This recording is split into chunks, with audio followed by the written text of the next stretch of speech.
तो हम लोग देख रहे थे कि भाई पीवीआर 322 में क्या क्या इंपॉर्टेंट फीचर्स है और पीवीआर 322 जो है वो 2700 बेस पेयर लॉन्ग एक प्लाज्मिड है, ठीक है, और इसको कंस्ट्रक्ट कराया गया है इकोलाई के प्लाज्मिड से। और पीवीआर 322 जो है उसके साथ PuC18 प्लाज्मिड को भी आर्टिफिशियली कंस्ट्रक्ट कराया गया है। That is these two plasmids are the modified form of the plasmid that is found in the E. coli। ठीक है, E. coli में पाए जाने वाले प्लाज्मिड से थोड़ा सा मॉडिफाइड फॉर्म है। Now we look for the three basic feature। हम तीन बेसिक फीचर्स के बारे में देखते हैं। सबसे पहला जो है वो ओरिजिन ऑफ रेप्लिकेशन है, दूसरा जो है वो सेलेक्टेबल मार्कर्स है, और तीसरा है मल्टीपल रिस्ट्रिक्शन या cloning site. Multiple restriction and cloning sites। अगर बात की जाए ओरिजिन ऑफ रेप्लिकेशन की, सबसे पहला जो चीज जो एक प्लाज्मिड में हमको देखना है वो देखना है ओरिजिन ऑफ रेप्लिकेशन। अब इस ओरिजिन ऑफ रेप्लिकेशन का मतलब क्या है? इस ओरिजिन ऑफ रेप्लिकेशन में ऐसे जीन हैं जो कि इसके रेप्लिकेशन को इनिशिएट करेंगे, ठीक है। हम जानते हैं प्लाज्मिड एक्स्ट्रा क्रोमोसोमल होता है, ठीक है, और इंडिपेंडेंटली रेप्लिकेट कर सकता है inside the host. So since the plasmid is having the origin of replication, ये ओराई जीन जो प्रेजेंट है इस पे, इसी कारण से क्या होगा, ये इंडिपेंडेंटली रेप्लिकेट कर पाएगा इनसाइड द प्लाज्मिड, ठीक है। और इसके साथ साथ ओरिजिन ऑफ रेप्लिकेशन के साथ साथ इस जीन के एंड्स पे कुछ इंपॉर्टेंट जीन ऐसे भी होते हैं जो कि बताते हैं कि भाई प्लाज्मिड कितनी बार डिवाइड करेगा या कितनी बार रेप्लिकेट करेगा। That means certain genes are present which control the copy number of plasmid। copy number of plasmid मतलब प्लाज्मिड का कॉपी नंबर का मतलब क्या होगा भाई, एक प्लाज्मिड डिवीजन कितनी बार करेगा एक बैक्टीरियम के अंदर, ठीक है। मान लेते हैं कि एक बैक्टीरियल सेल रेप्लिकेट किया तो प्लाज्मिड एक बार रेप्लिकेट किया, ठीक है, but it may happen that the plasmid may maintain multiple copy number, बहुत ज्यादा अपने आप का नंबर बढ़ा सकता है रेप्लिकेशन से। तो those genes that control the copy number of plasmid, मतलब कितना ज्यादा या कितना कम प्लाज्मिड रेप्लिकेट करेगा, that is controlled by the certain genes that are present alongside the origin of replication। इसीलिए origin of replication बहुत इंपॉर्टेंट है, ठीक है। ये सीक्वेंस जो है ये इसलिए इंपॉर्टेंट है कि भाई nearby replication controlling genes are also present. Next जो है सेलेक्टेबल मार्कर। नेक्स्ट क्या है? Selectable marker. अब सेलेक्टेबल मार्कर किसको कहा जाता है? तो यहां पर इस प्लाज्मिड में आप देखेंगे कि दो एंटीबायोटिक रेजिस्टेंट जीन देखने को मिल रहे हैं। Usually antibiotic resistant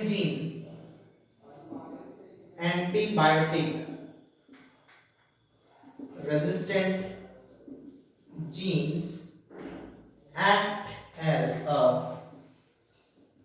selectable marker। तो यहां पर हम क्या देख रहे हैं?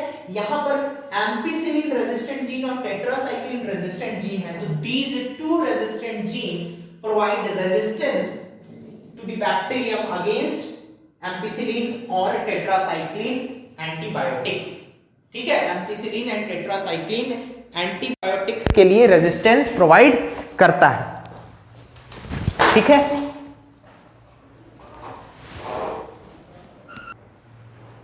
एम्पिसिलिन और टेट्रासाइक्लिन के लिए रेजिस्टेंट प्रोवाइड करता है, ठीक है, और इनका कॉपी नंबर जो है मेंटेन होता है। नेक्स्ट क्या है भाई, ये जो मल्टीपल रिस्ट्रिक्शन साइट्स आप देख रहे हैं, मल्टीपल क्लोनिंग साइट्स देख रहे हैं, इसका मतलब क्या है? इसका मतलब ये है कि इन्हीं साइट्स पे क्या होगा? क्लोनिंग होगा। इन्हीं साइट्स पे क्या होगा? क्लोनिंग होगा। फॉर एग्जाम्पल हम क्या लेते हैं? हम एक एंजाइम लेते हैं HindIII। HindIII एक रिस्ट्रिक्शन एंडोन्यूक्लियस है, एंजाइम में हमने लिया और इस प्लाज्मिड को उससे कट किया। तो जैसे ही हम इस प्लाज्मिड पे HindIII देंगे तो आप देखेंगे कि इस पोजीशन पे क्या होगा? प्लाज्मिड डिस्टर्ब हो जाएगा, इस पोजीशन पे प्लाज्मिड ब्रेक हो जाएगा यहां पर, ठीक है।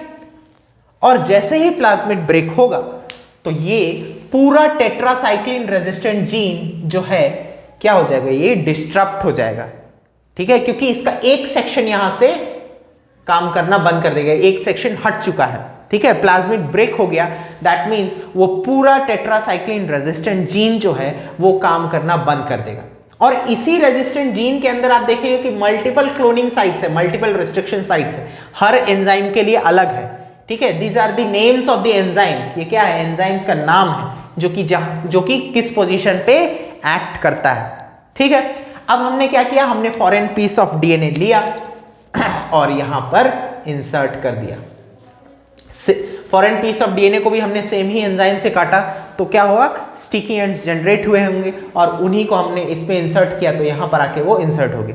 लेकिन क्या देख रहे हैं कि भाई फॉरेन पीस ऑफ डीएनए यहां पर आके इंसर्ट हुआ है, तो क्या होगा कि ये पूरा सेट ऑफ जीन को इनएक्टिवेट कर देगा, क्योंकि इसमें नया सेट ऑफ न्यूक्लियोटाइड्स आके ऐड हो गया। तो क्या हो रहा है, पूरा सेट ऑफ जीन जो टेट्रासाइक्लिन रेजिस्टेंट जीन है वो इनएक्टिव हो गया। तो एज अ रिजल्ट क्या होगा, एज अ रिजल्ट होगा कि भाई जो रिकॉम्बिनेंट हुए, रिकॉम्बिनेंट का मतलब क्या हुआ कि ऐसे प्लाज्मिड्स जिसमें हमने foreign piece of DNA insert किया है, तो जो रिकॉम्बिनेंट प्लाज्मिड हैं उसमें क्या देखने को मिलेगा कि वो प्लाज्मिड्स टेट्रासाइक्लिन कंटेनिंग मीडियम में ग्रो नहीं करेंगे, क्योंकि वो प्लाज्मिड्स में टेट्रासाइक्लिन जीन डिस्टरप्ट हो गया। मान लेते हैं कि हमारा एक बैक्टीरियम है, उसमें ओरिजिनली एम्पिसिलिन रेजिस्टेंट था और टेट्रासाइक्लिन रेजिस्टेंट था। ठीक है, तो जब इस बैक्टीरियम को हम ग्रो कराएंगे तो ये क्या होगा, ये बैक्टीरिया एम्पिसिलिन और टेट्रासाइक्लिन मीडियम में दोनों में ग्रो करेगा। लेकिन मान लेते हैं कि हमारा ये रिकॉम्बिनेंट प्लाज्मिड है जिसमें हमने टेट्रासाइक्लिन रेजिस्टेंट जीन पे एक फॉरेन जीन इंसर्ट कर दिया है। ठीक है, तो क्या होगा, हमारा टेट्रासाइक्लिन रेजिस्टेंट जीन काम नहीं कर रहा है और एम्पिसिलिन रेजिस्टेंट जीन काम कर रहा है केवल। तो अब मान लेते हैं कि हम इसको टेट्रासाइक्लिन मीडियम में डालेंगे, तो क्या होगा, ये प्लाज्मिड कंटेनिंग बैक्टीरिया ग्रो नहीं करेगा।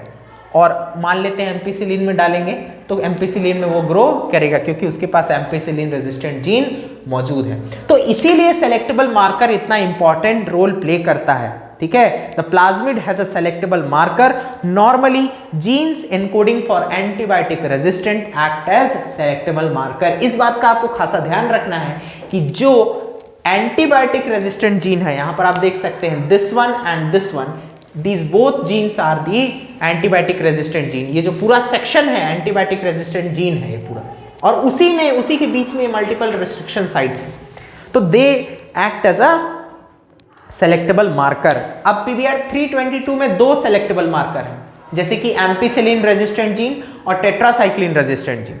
तो इन्हीं के बीच में क्या किया जाता है, इन्हीं के बीच में क्लोनिंग कराया जाता है। ठीक है, it has two resistant gene, ampicillin resistant and tetracycline resistant।